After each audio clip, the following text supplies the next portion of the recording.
بسم الله الرحمن الرحيم الصلاة والسلام على رسول الله وعلى آله وصحبه وسلم تسليما كثيرا.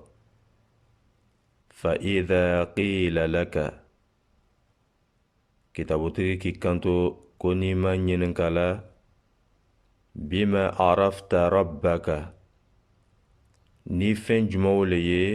ani fɛn jumɛn sababu le ye i ka i tigiba lɔn min ye Alahu Taala ye. Fakul a ko ya jaabi bi ayatihi n ye n tigiba lɔn ni a ka kabako le ye a bɛ mun kɛla ani a ka mun kɛ. Wa makhluqatihi ani a ka danfɛnw m'o dan o sababu la n k'a lɔn k'a fɔ n ko danbaga bɛ yen. Wa min ayatihi Ala ka kabako dɔw ye fɛn jumɛn ye? Al-laylu o le ye su ye. An bɛ su min yela. Jɔn de y'a dan ka bila ye? Alahu Taala. Su ye kabako fɛnba. Wa nahar ani Alahu Taala ka kabako fɛnba dɔ ye fɛn min ye ni o bɛ kɛ sababu ye an b'a lɔn ko Ala bɛ o le ye tilefɛ yɔrɔ le. Jɔn de bɛ nana ni tilefɛ yɔrɔ ni ye? Alahu Taala. Jɔn de k'a dan? Alahu Taala. Wa shamsu a b'o cogo la fana tile. O tile ni jɔn de k'a dan k'a bila ye? Danbaga dɔ le k'a dan. O le Alahu Taala ye. Wal qamar ani karo min ni an b'a ye. Jɔn de k'a dan k'a bila ye? Est-ce que ale le ka a yɛrɛ dan wa? Jɔn de k'a dan? Danbaga le k'a dan min ye Alahu Taala ye. Wa min makhluqatihi ka bɔ Alahu Taala fana ka danfɛnw la tuguni as-samawatu sab'a sankolo fara 7. Bɛɛ to la dani nana ka na sankolo ni sɔrɔ yan bɛɛ fana bɛna taga ka to yan. Ni k'i miiri k'i taasi i bɛna ye k'a fɔ fɛn dɔ le y'a dan o le Alahu subhanahu wa ta'ala ye. Wal araduna sab'a ani dugu fara 7 jɔn de y'a dan? Danbaga dɔ le y'a dan min ye Alahu subhanahu wa ta'ala ye. A m'a yɛrɛ dan. Wa man fihinna ani fɛn fɛn n'o bɛ sankolo fara 7 kɔnɔ ka bɔ mɛlɛkɛw la ka bɔ fɛn wɛrɛw la ani fɛn fɛn n'o bɛ don fara 7 la fɛn fɛn b'o kɔnɔ Alahu subhanahu wa ta'ala le ka nin bɛɛ to la dani dan. Wa ma baynahuma ani fɛn min ni o bɛ o ni ɲɔgɔn cɛ sanni dugu cɛ jɔn de ka dan? Alahu subhanahu wa ta'ala. I bɛ fɛn fɛn ye sanni dugu cɛ ka bɔ kɔnɔw la ka bɔ fɛn wɛrɛw la fɔɲɔ mun yɛrɛ bɛ borila o ni ɲɔgɔn cɛ nin bɛɛ to la dani Alahu Taala ka danfɛn. Nin bɛɛ b'a yira na k'a fɔ ko danbaga dɔ bɛ yen min Alahu Taala ye ale le ka kan ni bato ye. Wa dalilu qawluhu ta'ala o dalilu ye Alahu Taala kumakan ye. Alahu Taala k'i kanto wa min ayatihi Alahu Taala ka kabako fɛnba dɔ ye fɛn mun ye a bɛn'o dɔw f'i ɲɛna.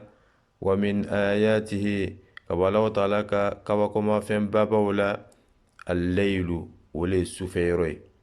I b'a ye su bɛna minɛ k'a ko. Kabako fɛnba dibiw bɛ don. Tuma dɔw la ni dibi yɛrɛ don la a dɔw tɛ ɲɔgɔn ye tuguni. Jɔn de bɛna n'o ye? Alahu subhanahu wa ta'ala. Wa nahar ani tilefɛ yɔrɔ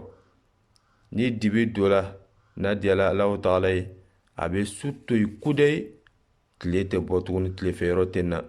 Nka n'o kɛra ma an ka tɔɔrɔya bɛ sɔrɔ a la an ka balo bɛna sɔrɔ cogo jumɛn? Alahu Taala ka kabako fɛnba dɔ fana ye min ye wa nahar ani tilefɛ yɔrɔ. N'a diyala Alahu subhanahu wa ta'ala ye a bɛ tilefɛ yɔrɔ to yen kudayi su tɛ ko tuguni. N'o kɛra tɔɔrɔya bɛ sɔrɔ sabu an tɛna se ka lafiya ka sunɔgɔ sɔrɔ. Alahu subhanahu wa ta'ala ale le bɛ nin bɛɛ to ladeni kɛ n'a ka yamarikanw ye. A ko wa shamsu ani tile an bɛ min ye tile bɛ bɔ cogoya min na a bɛ taa ben cogoya min na ni bɛɛ tula deni ye Ala subhanahu wa ta'ala ka kabako fɛnbaw le ni ka tile den kelen de filɛ k'ale le bɛ diɲɛ bɛɛ tula deni nɔrɔya kabako fɛnba wal qamar ani ka karo filɛ nɔrɔya dɔ bɛ karo la tumana min na ni su dibila ka se hakɛya dɔ la ni karo nana kana bɔ i b'a ye nɔrɔya dɔ bɛ a la a bɛ diɲɛ bɛɛ tula deni ta cogoya min na nka nin bɛɛ tura deni Alahu Taala ka kabako fɛnba k'a lɔn ko masa dɔ bɛ mele ka nin bɛɛ tura deni da donc n'a tagala sɔrɔ ko ninnu bɛɛ tura deni Alahu Taala ka danfɛnw le ye mais i bɛ taga sɔrɔ dɔw kɛni bɛ ka ninnu fɛn dɔw minɛ k'o kɛ o ka Ala ye k'olu fɛn ninnu bato olu kosɔn Alahu subhanahu wa ta'ala ko la tasjudu li shams k'a kana sujudu bɛ ka a yɛrɛ majigi tile ye wala lil qamar a fana kana a yɛrɛ majigi ka sujuru bɛn karo ye a kana sujuru bɛn karo ye a kana sujuru bɛn tile ye kɔrɔ ye a kana tile bato a fana kana karo bato a kan ka jɔnni bato a ko wasjudu lillah a ye sujuru bɛn k'a yɛrɛ majigi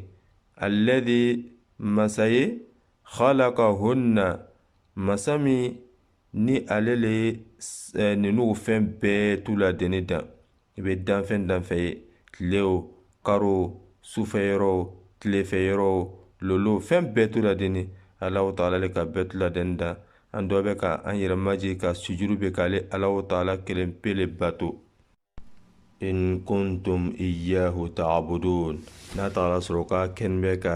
Alahu Taala kelen pe le kɛrɛkɛrɛnni bato ye n'a taara sɔrɔ alu ye Alahu Taala kelen pe kelemantigɛlibaga le ye a y'a jija fɛn min b'a bolo danfɛnw la mɛlɛkɛw k'olu wele k'o bato ko zikuru jugumaw k'olu kɛ nin bɛɛ tora deni dɔ bɛ ka to yen a bɛ wajibi ye kan k'i k'i ɲɛsin masali ma masa min k'a danfɛn bɛɛ tora deni dan m'o bɛ tasuma la bato m'o bɛ tasuma bato m'o bɛ tile bato m'o bɛ lolo bato ninnu bɛɛ tura deni Alahu Taala ka danfɛn nin bɛɛ tura deni fana bɛ Alahu subhanahu wa ta'ala bato wa qawluhu ta'ala ani nin fana ye Alahu Taala kumakan min b'a yira k'a fɔ ale Alahu Taala le ka danfɛn bɛɛ tura deni dan wa ale kelen pele kan kan fana ka bato Alahu Taala k'i kanto inna rabbakum a ko aw tigi min lɔn bɛ a ka ko bɛɛ tu la deni na min lɔn bɛ a ka kɛnɛya la a ka dumuni la ani a ka ko bɛɛ Allah o le Alahu Taala kelen pe ye alladhi alami khalaqa samawat ale Alahu Taala min ka san fara 7 bɛɛ tu la deni dan a ma dan a yɛrɛ ma ten wal arda ani masa min ni a ye dugukolo dan dugukolo fara 7 a y'o fana dan o cogoya la fi sittati ayyam a ye nin bɛɛ tu la deni dan tile 6 n'a tun diyala Alahu Taala ye a b'a dan seconde 1 nka hikima dɔ le ka yira an na k'a fɔ ko bɛɛ tu la deni ye ɲɛmalɔ ye summa stawa ala al-arsh tumana min na a tilala ninnu danni la a ka a yɛrɛ dakanya arshu kan nka o kɛra cogoya min na Alahu Taala kelen pele k'o kɛ cogo lɔ an n'o fana t'o ɲɛɲini nka an n'o bɛ limaniya a ma k'a fɔ ko arshu o ye Alahu Taala ka danfɛn ba dɔ le ye danfɛn min ka bɔ ni danfɛn bɛɛ ye o le arshu ye o bɛ Alahu Taala ka seli yira ni bɛɛ tu la deni bɛ Alahu Taala ka yamarikan kɔrɔ o bɛɛ tu la deni sɔnni bɛ Alahu Taala ye Alahu Taala karen bɛ ka bɔ arshu ma nka Alahu Taala kɛ ka a yɛrɛ dakanya arshu kan o ye arshu ka bonya ye Alahu Taala ko yughshi layla nahar n'i ma Alahu Taala lɔn Alahu Taala le bɛ su ta ka tilefɛyɔrɔ datugu an bɛ to tilefɛyɔrɔ la su bɛ baraka ko jɔnni b'o kɛ Alahu Taala i n'a fɔ ale Alahu Taala bɛ tilefɛyɔrɔ kɛ ka sufɛyɔrɔ datugu yatlubuhu hasisan a tilefɛyɔrɔ o bɛ sufɛyɔrɔ ɲinina teriya bolo ma n'a wagati sera dɔrɔn a bɛ don sufɛyɔrɔ fana o bɛ tilefɛyɔrɔ ɲinina teriya bolo ma ni tilefɛyɔrɔ n'o wagati sera dɔrɔn i b'a ye ale bɛ perese ka don ni bɛɛ to ladeni bɛ ni kɛra mun le kosɔn o b'o kɛla Alahu Taala ka yamari kan labato de kosɔn. Alahu Taala ko wa shamsa ale le ye tile dan ampuliba kelen n'a bɔla bɛɛ b'a lɔn k'a bɔla wal qamar ani karo min ni a nɔrɔya bɛ se anw ma sufɛ yɔrɔw la wan nujum Alahu Taala le ka lolodenw dan ka sankolo masiri ni lolo ye ani o fɛn mun bɛ kam ka bɔ a la ka jinɛ seitanaw kɛlɛ ani o ɲɔgɔnnaw jɔn ka loloden ninnu bila o n'u ka saya Alahu Taala musakharatin a ko ale Alahu Taala ka ninnu danfɛn ninnu dan ko ninnu bɛɛ t'u la de ni koloni le o karabani de bi amrihi ni ale Alahu Taala ka yamarikan ye ale Alahu subhanahu wa ta'ala danfɛn ninnu bɛ ko kɛ o ta kɛ o yɛrɛ ma Alahu Taala k'o yamariya min na o b'o le kɛla donc o la ka yira adamadenw la k'a fɔ ele min ni Alahu Taala k'i dan i n'i ka fitiniya i n'i ka ladafuyani ninnu bɛɛ t'u la de ni Alahu Taala ka fɛn mun fɔ danfɛn babaw le bɛ mais o bɛɛ t'u la de ni koloni bɛ Alahu Taala ye nka ele filɛ nin ye i ma sɔn Alahu Taala ta ma seliko bɛ f'i ɲɛna sun bɛ f'i ɲɛna limaniya bɛ f'i ɲɛna k'a fɔ k'i Alahu Taala kelen pe bato ka Alahu Taala kelen pe kɛrɛkɛrɛnni bato ye nka ele tɛ sɔn o ma fo fɛn dɔ le b'ile bolo ka bɔ Alahu Taala yɛrɛ ka danfɛnw la i b'i jigi lala olu le kan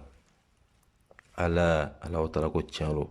lahul khalq a ko danli o ye ale Alahu Taala ta le ale le bɛ danfɛnw dan ni min ban wagati fana sera o bɛ ban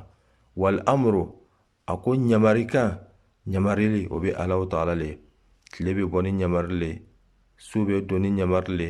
karo fana bɛ bɔ ni ɲamari le mɛlɛkɛw bɛ baara kɛ o bɛɛ b'a kɛ ni Alahu Taala ka ɲamarikanw de ye an kan ka an sɔn Alahu Taala ye k'an yɛrɛ kolo Alahu subhanahu wa ta'ala ye tabarakallah Alahu Taala ka hɛrɛ bonyala Alahu Taala ka hɛrɛ cayala danfɛn babaw bɛ yen Alahu Taala ka danfɛn caman kolo adamadenw ye ni bɛɛ tora de ni kɛra mun kosɔn ni bɛɛ tora de ni Alahu Taala ka hɛrɛ ni Alahu Taala ka nafamafɛnw de ye k'an dɔw bɛ ka Ala lɔn Ala ye k'ale Alahu Taala kelen pe bato rabbul alamin danfɛn bɛɛ tora de ni tigi ni ko Alahu Taala bato nafa kɛla i nali la duniya kɔnɔ mais n'i ma sɔn ale Alahu Taala ma i bɛ taa fu la i bɛ na fu la i fana bɛ taa fu la o la an b'a dali Alahu subhanahu wa ta'ala fɛ k'an yɛrɛ kɛ mɔgɔ koloniw ye Alahu Taala m'o kɛla k'an yɛrɛ kɛ mɔgɔ ye mɔgɔ mun sɔnna Alahu Taala ta ma Ala m'o kɛla ka Alahu Taala kelemandiyali ko sabati an dusukun na Ala m'o kɛla wa sallallahu ala sayyidina Muhammadin wa ala alihi wa sahbihi wa sallama tasliman kathira.